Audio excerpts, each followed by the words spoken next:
بسم اللہ الرحمن الرحیم۔ آج ہم اسی ویڈیو کو لے کر دوبارہ حاضر ہوئے ہیں کہ اہل سنت جو شیعہ پر اذان سے متعلق اعتراض کرتے ہیں، ان کی اپنی حدیث کی کتابوں میں کیا چھپا ہوا ہے۔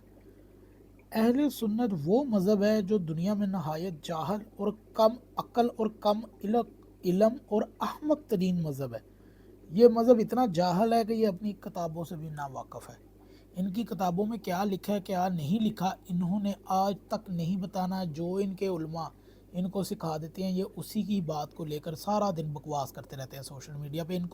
ان سے سن لو تو ان کے اپنے جو 6 کلمے قرآن میں بھی نہیں ہے نا، ان کو وہ بھی پورے نہیں آتے، اور انہوں نے شیعہ کا ارداد ثابت کرنا ہوتا ہے، شیعہ کا کفر ثابت کرنا ہوتا ہے، جبکہ یہ کفر انہی کی طرف پلٹ کے ہے اور قیامت تک انہی کی طرف پلٹا رہے گا۔ پہلی بات یہ ہے کہ یہ تو اپنے آپ کو اسلام میں بھی ثابت نہیں کر سکتے، اور یہ دوسروں کو غیر مسلم کی سند دیتے ہیں۔ یہاں پر میری بات آپ کو ضرور چبھے گی کہ یہ کیوں نہیں اسلام میں ثابت کر سکتے۔ اس کی وجہ یہ ہے کہ یہ خود ٹکڑوں میں ہے۔ بریلوی جو اہل حدیثوں کے پیچھے مکے کے اندر نماز نہیں پڑھتے، یہاں پر بھی نہیں پڑھتے، وہابی نے مشرک کہتے ہیں۔ وہابی دیوبندیوں کو کیا کہتے ہیں؟ وہ بھی ان سے متعلق ارداد کا عقیدہ رکھتے ہیں۔ بریلوی دیوبندیوں کو کیا کہتے ہیں؟ گستاخ رسول کہتے ہیں۔ تو گستاخ رسول اسلام میں کیا ہے؟ معاف ہے۔ مطلب یہ نہ ایک دوسرے کے پیچھے نماز پڑھتے، یہ تو آپس میں ایک دوسرے کے وہ مسلمان نہیں سمجھتے، تو یہ شیعہ کو کیا سرٹیفکیٹ دیں گے؟ ان کی کیا اوقات ہے؟ ان کی اوقات ہی کیا ہے کہ یہ شیعوں کو کوئی غیر مسلم کے؟ یہ تو خود غیر مسلم ہے آپس میں، انہوں نے کسی کو کیا کہنا ہے؟ اوپر سے یہ سارے بکواس کرتے ہیں کہ شیعہ کی اذان میں یعنی کہ اختلاف ہے۔ تو ہم نے اس سے پہلی سابقہ ویڈیوز میں بھی ہم نے یہ بتانے کی کوشش کی تھی کہ ان کی کتابوں میں کیا ہے، ان کی کتابوں میں کیا ہے، ان کی گندگی اور اصلیت لکھی ہوئی ہے۔ یہ خود ان کی اذان نماز کہاں سے آئی ہے؟ یہ تو خود اذان میں سے چوری کرتے ہیں۔ بخاری کے اندر جو اذان ہے یہ وہ دیتے ہیں۔ تو آج ہم ان کو بتاتے ہیں کہ ان کی اور اذانوں میں کیا حرکتیں ہو سکتی ہیں۔ بخاری کی اذان میں بات کرنے کے متعلق بخاری شریف میں ایک باب کا عنوان ہی رکھا گیا ہے، باب الکلام فی اذان، یعنی کہ اذان میں بات کرنے کا باب۔ اس میں بخاری لکھتا ہے، کیا لکھتا ہے؟ مطلب یہ کہ اذان کے اندر بات کر سکتے ہیں، اپنی پرسنل بات کر سکتے ہیں۔ یہ ان کا لیول ہے ان لوگوں کا۔ انہوں نے باب باندھا ہے، باب الکلام فی اذان، مطلب کہ کوئی بھی بات کر سکتے ہیں اذان کے اندر۔ اور وہ کیا دلیلیں لے کے آتے ہیں جی؟ یہ سلیمان ابن سرد، سلیمان ابن سرد وہی صحابی ہے جس نے حسین کو خط لکھ کر کوفہ بلایا تھا۔ یہ بخاری مسلم کا صحابی ہے۔ بے شرمو، جس کو کہتے ہیں نا خط لکھ کر بلایا تھا حسین نے شیعوں نے، یہ ہے وہ شیعہ جو آپ کا بخاری مسلم کے اندر ہے۔ اور یہ حسن بصری نے کہا ہے کہ اذان اور تکبیر میں ہنسنا کچھ برا نہیں، مطلب کہ اذان میں یا تکبیر کے دوران ہنس بھی سکتے ہو، خیر ہے۔ یہ اہل سنت کا عقیدہ ہے۔ حسن بصری کا یہ مقصد ہوگا کہ اگر خدا نخواستہ ہنسی آ جائے تو اذان پھر بھی ہو جائے گی۔ اس کی شرح میں وحید الزمان لکھتا ہے کہ احمد بن حنبل کے نزدیک بھی اذان میں بات کرنا جائز ہے۔ بات کرنا جائز ہے جی، اذان کے اندر، سنیوں کی اذان کے اندر بات کرنا جائز ہے، اور بخاری کا مذہب بھی یہی تھا۔ تو آپ کو یہ کہاں پر حوالے مل جائیں گے جی؟ تفسیر الباری شرح بخاری کی جلد نمبر 1 صفحہ نمبر 413 شاکردہ تاج کمپنی کراچی، اور المحلہ کی جلد نمبر 18 19 جلد نمبر 2 صفحہ 325 طبع لاہور، اور 120 المحلہ کی جلد نمبر 2 صفحہ نمبر 326۔ خیر، یہ ہے جی ان کا مذہب۔ المحلہ کا ابن حزم کیا لکھتا ہے جی؟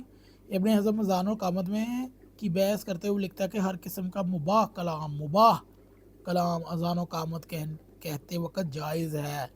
پھر تھوڑا آگے اسی بحث کے دوران لکھتا ہے کہ مزید برآں نفس اذان کے دوران کلام کی ممانعت کسی نص سے ثابت نہیں، ہمارے علم کی حد تک مانعین کے یہاں اس کی کوئی دلیل موجود نہیں۔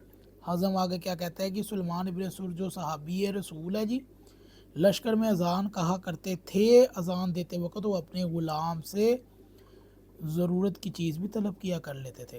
پھر تھوڑا آگے لکھتے ہیں کہ وکی ربی بن سبی سے اور حسن بصری سے نقل کرتا ہے کہ اس کے نزدیک اذان دیتے وقت ضروری بات کی اجازت ہے۔ عبدالرزاق اور مصنف ابن ابی شیبہ کی، عبدالرزاق ہے جی 469، اور مصنف ابن ابی شیبہ کی پہلی جلد کی 212 نمبر۔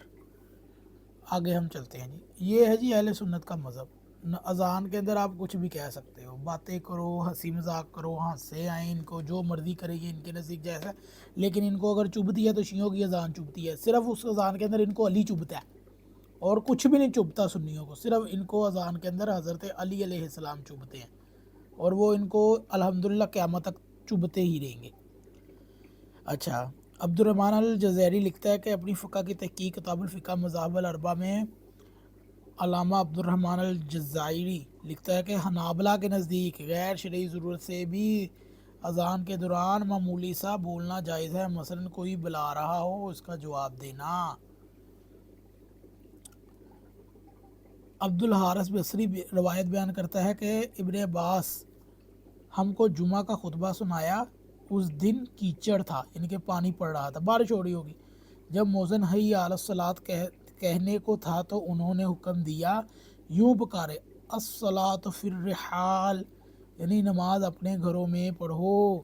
یہ حال دیکھ کر لوگ حیرت سے ایک دوسرے کا منہ تکنے لگے۔ ابن عباس نے کہا جو لوگ مجھ سے بہتر ہیں، یعنی کہ رسول اللہ کو انہوں نے ایسا کیا تھا۔ سعودیہ میں اکثر ہے زیادہ بارش ہو جائے تو ایسا کیا ہے، مجھے پاکستان والے، ہندوستان والے، بنگلہ دیش والے بتائیں بارش میں یہ ان کی مسجدوں میں یہ سنت اوپن ہوتی ہے؟ نہیں ہوتی۔ وحید الزمان اس حدیث کی شرح میں لکھتا ہے کہ ابن عباس نے اذان کے بیچ میں اس کلام کا حکم دیا، اس سے معلوم ہوتا ہے کہ احتیاج کے وقت اذان میں بات کرنا درست ہے۔ بخاری شریف کی ایک روایت میں شدید سردی میں آن حضرت نے صبح کی اذان میں یہ الفاظ کہے۔ بخاری شریف میں بھی یہ ہے کہ ابن عباس نے الصلاۃ حی علی الصلاۃ حی علی الفلاح کے بدلے الصلاۃ فی الرحال کہا۔ تو یہ ہے جی ان کی اذانیں جس میں ہنسی بھی آ جاتی ہے، اور بارش کے وقت یہ سنت بھی ادا کر لیتے ہیں کبھی کبھی، اور ان کو سنتیں نہیں آتی، صرف یہ سنت ادا کر لیتے ہیں، اور یہ بھی صرف انہوں نے مکہ مدینے میں زندہ کی ہوئی ہے۔ عبداللہ ابن عمر کی روایت ہے ابن حزم کی زبانی کے، ابن حزم بھی پہلے الصلاۃ فی الرحال کے زیر عنوان لکھتا ہے کہ انہوں نے شدید سردی یا زور بارش کی وجہ سے مؤذن نے حی علی الفلاح کے بعد کہا الصلاۃ فی الرحال، گھروں میں نماز ادا کیجیے۔ یہ حکم سفر حضر دونوں میں یکساں ہے، سفر میں بھی ہے جی۔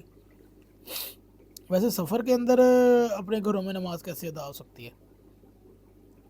ابن عمر نے روایت کیا انہوں نے زجنان کے مقام پر مکہ میں مدینہ کے درمیان اذان کہی تو اس میں یہ الفاظ کہے ہے الصلاۃ فی الرجال۔ پھر عبداللہ ابن عمر نے فرمایا نبی کریم سردی، بارش، آندھی وغیرہ کی راتوں میں اپنے مؤذن کو کہا کرتے تھے کہ یوں کہے الصلاۃ فی الرحال۔ مسلم، ابو داؤد، ابن ماجہ میں بھی یہ حدیث موجود ہے۔ تو ہمارا یہ اہل سنت بھائیوں سے گزارش ہے، بلکہ میں تو ان کو بھائی بھی نہیں کہوں گا، کہ ان لوگوں سے ہماری یہ گزارش ہے کہ یہ بتائیں یہ جو میں نے الفاظ بیان کیے ہیں حی علی الصلاۃ کے بعد، یہ صحابہ جو پڑھتے تھے، کبھی ہندوستان، پاکستان، بنگلہ دیش، افغانستان میں بارشیں نہیں ہوتی؟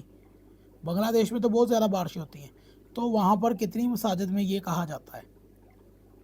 ان کو شیعہ اذانوں سے اختلاف ہے، تو یہ خود تو سنت زندہ نہیں کرتے، یہ تو جمع بین الصلاۃ کی سنت زندہ نہیں کرتے، اور یہ اپنے آپ کو سنی کہلواتے ہیں، جبکہ ان کا سنیت سے دور دور تک کوئی تعلق نہیں ہے۔